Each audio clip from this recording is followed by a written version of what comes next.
ഈ ടൈലിന്റെ സൈസും കണ്ടോ? ഇതിപ്പോ ഇത്രയുണ്ട്, ഇതിപ്പോ ഇതിന്റെ പകുതി സൈസേ ഉള്ളൂ. ഓക്കെ, നിങ്ങളുടെ തീരുമാനമാണ് ഈ ആദ്യത്തെ ടൈല് ഈ അറ്റം കൊണ്ട് തുടങ്ങണമായിരുന്നോ അപ്പോഴൊരു ഭംഗി വരിക.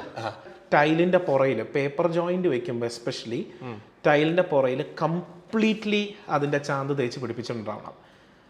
ഇല്ലെങ്കിൽ എന്ത് സംഭവിക്കും എന്ന് പറഞ്ഞു കഴിഞ്ഞാൽ പേപ്പർ ജോയിന്റ് ആയിരിക്കെ എല്ലായിടത്തും ടൈലിൽ ഈ ചാന്ത് എത്തിയിട്ടില്ലെങ്കിൽ അതിന്റെ ചെറിയ ഒരു എയർ ഗ്യാപ്പ് പോലെ ഒരു എയർ ബബിൾ അവിടെ ഫോം ചെയ്യും. പലപ്പോഴും ഈ എയർ ബബിൾ ഫോം ചെയ്ത് ഇതിന്റെ മൂവ്മെന്റ്സും ടെമ്പറേച്ചർ മൂലമുള്ള പല കാരണങ്ങളും കാരണം പ്രഷർ റിലീസ് ചെയ്ത് ടൈല് പൊട്ടിത്തെറിക്കുന്ന സിറ്റുവേഷൻ ഉണ്ട്. മറ്റൊരു വീഡിയോയിലേക്ക് നമ്മുടെ എല്ലാ സുഹൃത്തുക്കൾക്കും സ്വാഗതം കേട്ടോ. മറ്റൊരു വീഡിയോ അല്ല, വീടുന്ന സ്വപ്നം. ഇന്ന് വീടുന്ന സ്വപ്നത്തിന് വലിയൊരു പ്രത്യേകതയുണ്ട്. എന്ന് വെച്ചാൽ നമ്മുടെ വീട്ടിൽ, അതായത് എൻ്റെ ഓഫീസിൽ വെച്ചാണ് നമ്മൾ ഈ വീഡിയോ ചെയ്യുന്നത് എന്നുള്ളത് വലിയ സന്തോഷമുള്ള കാര്യമാണ്.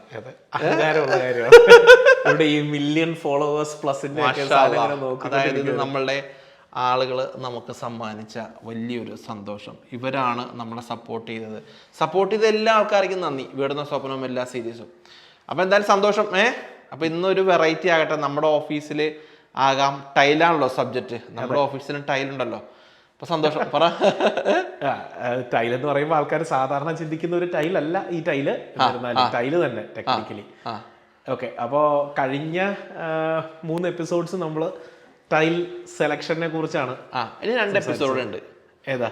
ഇത് കൂടാതെ ഒരു എപ്പിസോഡ് നമ്മൾ ടൈലിനെ കുറിച്ച് പറയും. അല്ല, അതായത് സെലക്ഷനെ കുറിച്ചുള്ള സംഭവങ്ങൾ തീർന്നു. ഇപ്പൊ നമ്മൾ 3 എപ്പിസോഡ്സ് ആയിട്ട് ടൈല് സെലക്ട് ചെയ്യുമ്പോൾ ശ്രദ്ധിക്കേണ്ട കാര്യങ്ങൾ എന്തെന്നുള്ളത് നമ്മൾ പറഞ്ഞു.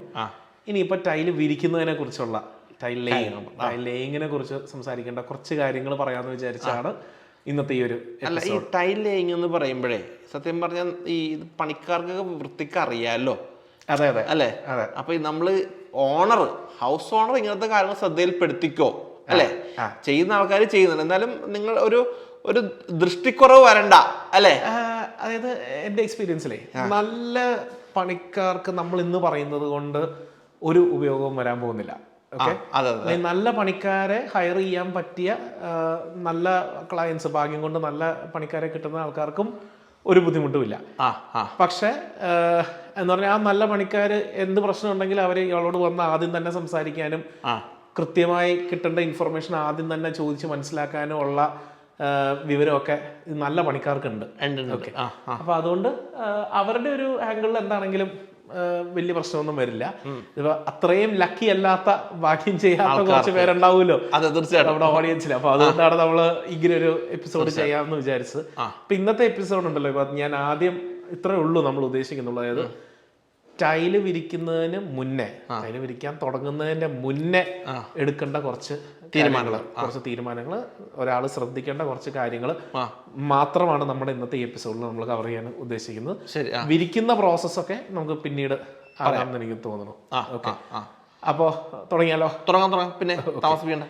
അപ്പോ ആദ്യം ടൈല് വിരിച്ചു തുടങ്ങുന്നതിന്റെ മുന്നേ ഏറ്റവും ആദ്യം ഒരു ഹോം ഓണർ, ഒരു വീട് വെക്കുന്ന ഒരാൾ ശ്രദ്ധിക്കേണ്ടതായിട്ടുള്ള ഒരു കാര്യം എന്താന്ന് പറഞ്ഞു കഴിഞ്ഞാൽ ടൈലിന്റെ പാറ്റേൺ, ലേയിങ് പാറ്റേണിനെ കുറിച്ച് പൂർണ്ണമായിട്ടും അയാൾക്ക് തീരുമാനം ഉണ്ടാവണം. ലെയിൻ പാറ്റേൺ, ഫോർ എക്സാമ്പിൾ എന്റെ റൂമിലാണ് നിങ്ങൾ നിൽക്കുന്നത്. ഞാനിവിടെ ടൈലൊക്കെ വിരിച്ചു കഴിഞ്ഞു. അപ്പൊ ഈ വിരിക്കുന്നതിന് മുമ്പ് എനിക്കൊരു ഐഡിയ ഉണ്ടാകണമെന്നാണ് നിങ്ങൾ പറഞ്ഞു വന്നത്. അതായത് ഇത് നിങ്ങളുടെ ഇപ്പൊ വളരെ യൂണിഫോം ആയിട്ട് വിരിച്ചു പോയിരിക്കുന്ന ഒരു സംഭവമാണ്. ഇതിലിപ്പോ ആകെ ശ്രദ്ധിക്കാനുള്ളത് എഡ്ജുകൾ എങ്ങനെ വന്ന് നിൽക്കുന്നു, അല്ലെങ്കിൽ ടൈലിന്റെ വേസ്റ്റേജ് എന്താണ്, ഇങ്ങനെയുള്ള കുറച്ച് കാര്യങ്ങൾ, അല്ലെങ്കിൽ എവിടെ നിന്നാണ് ടൈൽ ഇട്ട് തുടങ്ങുന്നത്, ഇങ്ങനെയുള്ള കുറച്ച് കാര്യങ്ങൾ ശ്രദ്ധിക്കാനുണ്ടാവുള്ളൂ.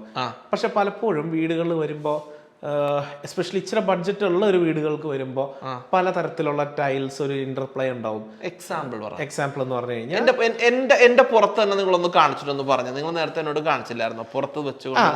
പുറത്തുനിന്ന് വേണ്ട, നമുക്കിപ്പോ ഈ ഒരു എക്സാമ്പിൾ എടുക്കാം. ഇവിടെ നിങ്ങളിപ്പോ ഈ ടൈൽ ഇവിടെ നിന്നാണ് വിരിച്ചു തുടങ്ങിയിരിക്കുന്നതെന്നാണോ നിങ്ങൾക്ക് തോന്നുന്നത്? എനിക്ക് ഇവിടെ നിന്നല്ല. ഓക്കെ, ഈ ടൈലിന്റെ സൈസും കണ്ടോ? ഇതിപ്പോ ഇത്രയുണ്ട്, ഇതിപ്പോ ഇതിന്റെ പകുതി സൈസേ ഉള്ളൂ. ഓക്കെ, നിങ്ങളുടെ തീരുമാനമാണ് ഈ ആദ്യത്തെ ടൈല് ഈ അറ്റം കൊണ്ട് തുടങ്ങണമായിരുന്നോ അപ്പോഴൊരു ഭംഗി വരിക. അപ്പൊ എന്റെ അഭിപ്രായത്തിൽ ഞാനായിരുന്നു നിങ്ങളുടെ സ്ഥാനത്തെങ്കിൽ ഇവിടെ ഈ ടൈല് സ്റ്റാർട്ടിങ് ഇവിടെ വെച്ചേ തുടങ്ങുണ്ടാവുള്ളൂ. ഇതിങ്ങനെ വിരിച്ച് അങ്ങേ അറ്റം പോകുമ്പോ ബാക്കി വരുന്ന പീസ് ആ ഓഫീസിന്റെ ടേബിളിന്റെ അടിയിൽ വന്നാലും ആരും കാണാൻ പോകുന്നില്ല. ഓക്കെ, അങ്ങനെയായിരുന്നു ചെയ്യേണ്ടിയിരുന്നത് എന്റെ അഭിപ്രായത്തിൽ. ഇത് ഓരോരുത്തരുടെയും ഇൻഡിവിജ്വൽ പെർസ്പെക്റ്റീവാ. പലർക്കും അങ്ങനെ സ്റ്റാർട്ടിങ് തന്നെ ഫുൾ ടൈൽ ഇട്ട് തുടങ്ങുന്നതിനോട് യോജിപ്പില്ലാത്തവരുണ്ടാവും. പക്ഷെ എന്റെ അഭിപ്രായത്തിൽ ഒരു ഹോം ഓണർ എന്ന നിലയിൽ ഈ സ്റ്റാർട്ടിങ് ടൈല് എവിടെയാണ് ഈ ടൈൽ ഇട്ട് തുടങ്ങേണ്ടത്, എങ്ങനെയാണ് ഓരോ ഭിത്തി വരുമ്പോഴും ഒക്കെ എങ്ങനെയാണ് ഈ ടൈല് വന്ന് കയറുന്നത്, വേസ്റ്റേജ് എത്ര ഉണ്ടാവും എന്നുള്ള ഒരു കാൽക്കുലേഷനൊക്കെ നമുക്ക് അറിഞ്ഞിരിക്കണം എന്നുള്ളതാണ്. അല്ല, ഞാൻ നോക്കുമ്പോ ഞാനിപ്പം നിങ്ങൾ പറഞ്ഞപ്പോഴാണ് ഈ സാധനം ശ്രദ്ധിക്കുന്നത്. ഇതായിരുന്നെങ്കിൽ വേറെ ലുക്കിൽ സാധനം വന്നായിരുന്നാനെ. അല്ലെ, ഇത് ശ്രദ്ധിക്കുന്നത് ഇബാദ് മാത്രമാണെന്നാണോ ഇബാദിന്റെ ചിന്ത? എന്റെ മാത്രമല്ലല്ലോ. അതല്ല, സാധാരണ രീതിയിൽ നമ്മൾ ഈ ടൈൽ നല്ല ഭംഗിയായിട്ടുണ്ടെന്നൊക്കെ പറയുമ്പോൾ എന്താണ് ഈ ഭംഗി എന്ന് പറയുന്നത്? ഇങ്ങനെയുള്ള പല കാര്യങ്ങളിലും കൊടുക്കുന്ന ഒരു എക്സ്ട്രാ കെയർ ഉണ്ടല്ലോ, അതിലാണ് ഈ ടൈലിംഗ് കിടക്കുന്നതിന്റെ ഭംഗി എന്ന് പറയുന്ന സംഭവം ഉണ്ടാകും. അപ്പൊ ഈ ലേ ഔട്ട് എന്ന് പറയുന്ന സാധനം, ഇപ്പൊ വേറൊരു ഇത് പറയാം, ചിലയിടത്ത് ഈ ഡ്രൈ ഫിക്സിംഗ് എന്ന് പറയും. അതായത് ടൈല് വിരിക്കുന്നതിന്റെ മുന്നേ ടൈലിന്റെ ബോക്സ് ഒക്കെ അഴിച്ച് ഈ ടൈലൊക്കെ ഇങ്ങനെ ആ ഏരിയയിൽ അങ്ങ് വെച്ച് നോക്കും. ഒരു 12-14 ഒരു മുറിയാണെങ്കിൽ ടൈൽ ഓരോ സ്റ്റാർട്ടിങ്ങിൽ നിന്ന് വെച്ച് തന്നാൽ എങ്ങനെ ഉണ്ടാവും എന്നൊക്കെ ഡ്രൈ ഫിക്സിങ് ചെയ്ത് നോക്കിയിട്ട് ഓക്കെ ഇവിടെ വരുമ്പോൾ എത്ര വേസ്റ്റേജ് വരും, നമുക്ക് അവിടെ കട്ട് ചെയ്യാൻ വേണമെങ്കിൽ എന്നൊക്കെ തീരുമാനങ്ങൾ ചെയ്യുന്ന ആൾക്കാരും ഉണ്ട് കേട്ടോ, ഇല്ലാന്നൊന്നുമല്ല. ചില ആർക്കിടെക്ട്സും ചെയ്യിക്കാറുണ്ട്. ഓക്കെ, കാരണം കൃത്യം ഇപ്പൊ 2 അടിയുടെ ടൈലാണ്, കൃത്യം 10 അടിയാണ് വീതി എന്ന് പറയുമ്പോൾ 5 ടൈലാണ് കൃത്യം വരുന്നത് എന്നൊക്കെ കാൽക്കുലേറ്റ് ചെയ്യാം. പക്ഷെ പലപ്പോഴും നമുക്ക് അങ്ങനെയല്ലല്ലോ സംഭവിക്കാറ്. അത് സ്പേസറിന്റെ കറക്ഷൻ ഉണ്ടാവും, നമുക്ക് വേറെ കറക്ഷൻസ് കുറച്ചുണ്ടാവുമല്ലോ. വേണമെങ്കിൽ ഡ്രൈ ഫിറ്റ് ചെയ്ത് നോക്കാം. പക്ഷെ അതില്ലെങ്കിൽ നമുക്ക് ചെയ്യാവുന്ന ഒരു കാര്യം എന്ന് പറഞ്ഞു കഴിഞ്ഞാൽ ഇതെങ്ങനെയാണെന്നുള്ളത് ജസ്റ്റ് നമുക്ക് ആലോചിച്ചിട്ട് ഈ ലേ ഔട്ട് നമുക്ക് പൂർണ്ണമായിട്ടും തീരുമാനിക്കാം. സ്റ്റാർട്ടിങ് എവിടെ നിന്നാണെന്നുള്ളൊരു തീരുമാനവും നമുക്ക് നിർബന്ധമായിട്ടും എടുത്തിട്ടേ ടൈല് പണിക്കാരനോട് ഇവിടെ നിന്ന് സ്റ്റാർട്ട് ചെയ്ത് തുടങ്ങിക്കോ എന്ന് പറയേണ്ടുള്ളൂ. നല്ല എക്സ്പീരിയൻസ് ഉള്ള ആളാണെങ്കിൽ ഇങ്ങോട്ട് വന്ന് ചോദിക്കും, സാറേ ആദ്യത്തെ ടൈൽ എവിടെയാണ് വെക്കേണ്ടത് എന്ന് ചോദിക്കും. ഓക്കെ, കാരണം ഒരു മുറിയിലുള്ള അതേ ടൈല് തന്നെ ആയിരിക്കില്ല ചിലപ്പോൾ മറ്റേ മുറിയിൽ, ചിലപ്പോൾ ഇതെല്ലാം ഒറ്റ ടൈപ്പ് ടൈലായിരിക്കാം. അപ്പൊ ഈ ആദ്യത്തെ ടൈലിന് ഭയങ്കരമായ ഇമ്പോർട്ടൻസ് ഉണ്ട്. എവിടെയാണ് ആ കട്ട് പീസ് വരുന്നത്, എങ്ങനെയാണ് അതിന്റെ വേസ്റ്റേജ് വരുന്നത് എന്നുള്ളതിന് ഇതൊക്കെ സാധാരണക്കാരന് അറിയില്ല.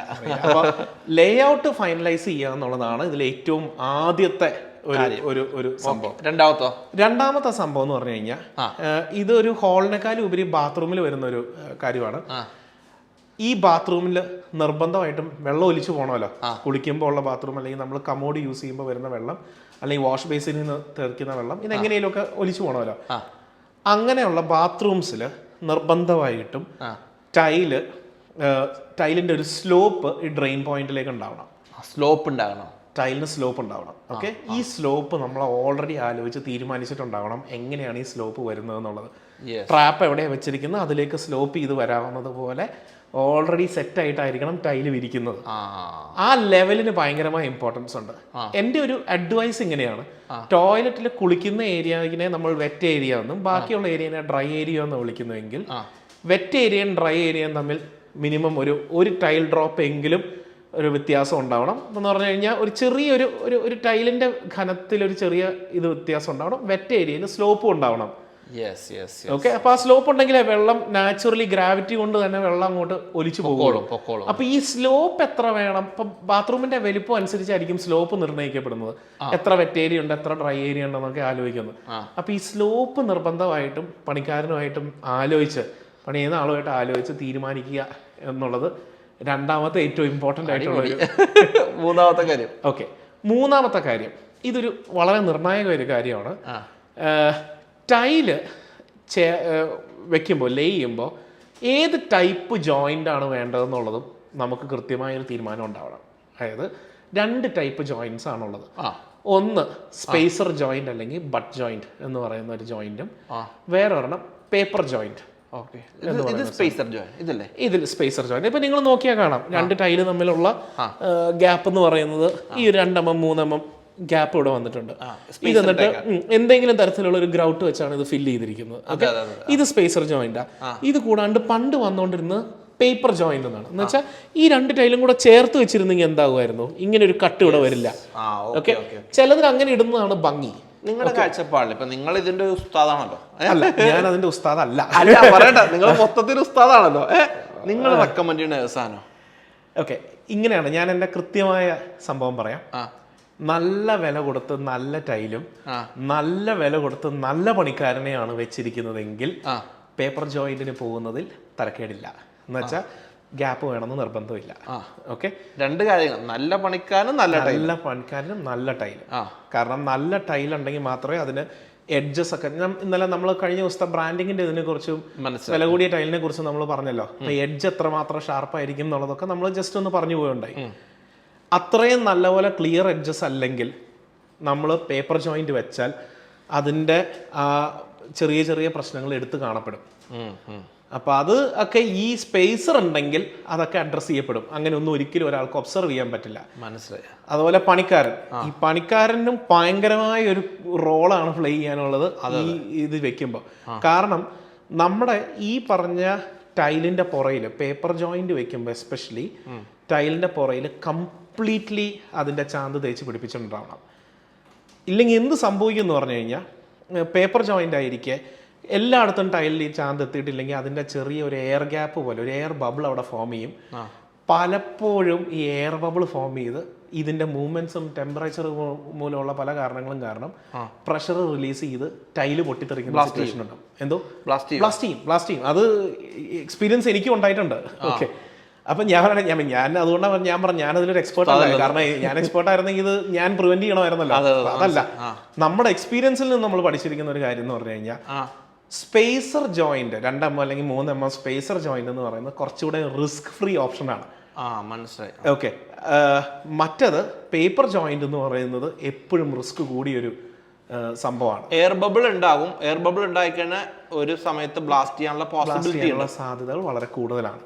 ഓക്കെ, അപ്പൊ ഇതാണ് എനിക്ക് പറയാനുണ്ടായിരുന്ന 3 പോയിന്റ്. 4ാമതൊരു പോയിന്റ് ഞാൻ കഴിഞ്ഞ എപ്പിസോഡിൽ പറഞ്ഞു, നമ്മുടെ ഏരിയക്ക് വേണ്ടിയിട്ടുള്ള കംപ്ലീറ്റ് ടൈലും സെയിം ബാച്ച് എന്നുള്ള ടൈലായിരിക്കണം, അല്ലെങ്കിൽ കളർ ഡിഫറൻസ് എടുത്ത് കാണും. ഒരു മുറിയിലേക്കുള്ളത് നിങ്ങൾ ഒറ്റ ടൈപ്പ് ടൈലേ വിരിക്കുന്നുള്ളൂ എങ്കിൽ ആ ക്വാണ്ടിറ്റി നിങ്ങൾ എടുത്തിട്ടുണ്ടാവണം. നിങ്ങൾ അത്ര വലിയ എക്സ്പേർട്ട് അല്ലെങ്കിൽ ഒരു 10% എക്സ്ട്രാ മേടിച്ചാലും തെറ്റില്ല. കാരണം വേസ്റ്റേജ് നമ്മൾ കൃത്യമായി നമുക്ക് അളക്കാൻ പറ്റില്ല. ഇപ്പം നമ്മുടെ കൂട്ടത്തിലുള്ള അല്ലെങ്കിൽ എന്നെ പോലെയുള്ള ഒരാൾ, നിങ്ങൾക്ക് അതുപോലെ എക്സ്പീരിയൻസ് ഉള്ള ഒരാൾ കൂടുതലുണ്ടെങ്കിൽ കൃത്യം അറിയാം എന്താ ഇത്ര പെർസെൻറ്റേജ് ടൈല് വരും, ഇത്ര ടൈല് വേണം, ഇത്ര ബോക്സ് വേണം, നമുക്ക് പറയാൻ പറ്റും. പക്ഷെ അതല്ലെങ്കിൽ പറയാൻ പറ്റില്ല. അപ്പോൾ ഒരു 10% എക്സ്ട്രാ എടുത്തു വെച്ചാലും തെറ്റില്ല. 4ാമത്തെ ഒരു പോയിന്റ് പലർക്കും ഉള്ളൊരു കൺഫ്യൂഷനാണ്, ഫിക്സ് ചെയ്യുമ്പോൾ എന്ത് വെച്ച് ഫിക്സ് ചെയ്യണം എന്നുള്ളത്. ഗ്ലൂ അല്ലെങ്കിൽ അഡസീവ്സ് വെച്ച് ഫിക്സ് ചെയ്യണോ, സിമെന്റ് വെച്ചിട്ടുള്ള സാധനം ഫിക്സ് ചെയ്യണോ എന്നുള്ളത്. ഇപ്പോഴത്തെ ഒത്തിരി അഡ്വർടൈസ്മെന്റ്സിൽ ഞാൻ പറഞ്ഞു കേൾക്കുന്നുണ്ട് അഡസീവ്സ് വെച്ച് ചെയ്യാവുള്ളൂ എന്നുള്ളത്. എനിക്ക് അങ്ങനെ ഒരു യോജിപ്പ് വലിയ കാര്യമായി അതിനോടില്ല. ഐ മീൻ അഡസീവ്സ് ബഡ്ജറ്റ് ഉണ്ടെങ്കിൽ അഡസീവ്സ് ചെയ്യുന്നതിൽ തെറ്റൊന്നുമില്ല. അത് ഇച്ചിരി സ്പീഡാണ്, ഇച്ചിരി റിലയബിൾ ആണ്. പക്ഷേ ഇതിൽ ടെക്നിക്കൽ റീസൺ പറയുവാണെങ്കിൽ സിമെന്റ് വെച്ച് നമ്മൾ തേക്കുമ്പോൾ സിമെന്റിന് ക്യൂറിങ് ചെയ്യാൻ പറ്റണില്ല. കാരണം ഞാൻ എപ്പോഴും പറയുന്നുണ്ട്, സിമെന്റ് എന്ന് പറയുന്ന സാധനം നിങ്ങൾ യൂസ് ചെയ്യുന്നുണ്ടെങ്കിൽ ക്യൂറിങ് ഉണ്ടാവണം എന്നുള്ളതാണ് നമ്മുടെ പോയിന്റ്. സിമെന്റ് വെച്ചിട്ടാണ് നമ്മൾ ടൈല് വിരിക്കുന്നതെങ്കിൽ ക്യൂറിങ് ചെയ്യാത്തത് കൊണ്ട് അതിനൊരു വീക്ക്നെസ് വരാം എന്നുള്ള പോയിന്റ് ഉണ്ട്. പക്ഷെ എന്നിരുന്നാലും ഇത് തറയിലിടുന്ന ഒരു സാധനമാണ്. ഇതിന് നമ്മൾ ആ തേക്കുമ്പോൾ ഉള്ള കുറച്ച് മോയ്സ്ചർ ഉണ്ട്. ഇത് വെച്ച് വർഷങ്ങളോളം ടൈൽസ് ഇരിക്കാറുമുണ്ട്. ഓക്കെ, പക്ഷെ അഡസീവ്സ് ടെക്നിക്കലി സേഫറാണ്. ഓക്കെ, വാൾ ക്ലാഡിങ് ചെയ്യുമ്പോൾ നിർബന്ധമായിട്ടും അഡസീവ്സ് വെച്ചേ ചെയ്യാവുള്ളൂ. ടൈല് മേളിലോട്ട് വരുമ്പോൾ എന്തായാലും അഡസീവ്സ് വെച്ച് ചെയ്യുള്ളൂ. അപ്പോൾ ടൈല് വിരിക്കുന്നതിന് മുന്നേ തന്നെ ഈ തീരുമാനങ്ങൾ നിർബന്ധമായിട്ടും എടുത്തിരിക്കണം. നമ്മൾ ഏത് മെറ്റീരിയൽ വെച്ചാണ് ടൈൽ ഒട്ടിക്കാൻ പോകുന്നത്, സ്പേസർ ജോയിന്റ് ആണോ, ബഡ് ജോയിന്റ് അല്ലെങ്കിൽ പേപ്പർ ജോയിന്റ് ആണോ, സ്പേസർ ജോയിന്റ് ആണോ പേപ്പർ ജോയിന്റ് ആണോ, ഇത് നമ്മൾ നിർബന്ധമായിട്ടും തീരുമാനിച്ചിരിക്കണം. നമുക്ക് ഈ ഏരിയ കവർ ചെയ്യാനുള്ള അത്രയും ടൈൽസ് ഉണ്ടോ എന്ന് തീരുമാനിച്ചിരിക്കണം. ലേ ഔട്ട് തീരുമാനിച്ചിരിക്കണം. ഏറ്റവും ഇമ്പോർട്ടൻ്റ് ആയിട്ട് സ്റ്റാർട്ട് ചെയ്യുന്നതിന് മുന്നേ തീരുമാനിക്കുന്ന കാര്യമാണ് ഇതിന്റെ ലേ ഔട്ട്.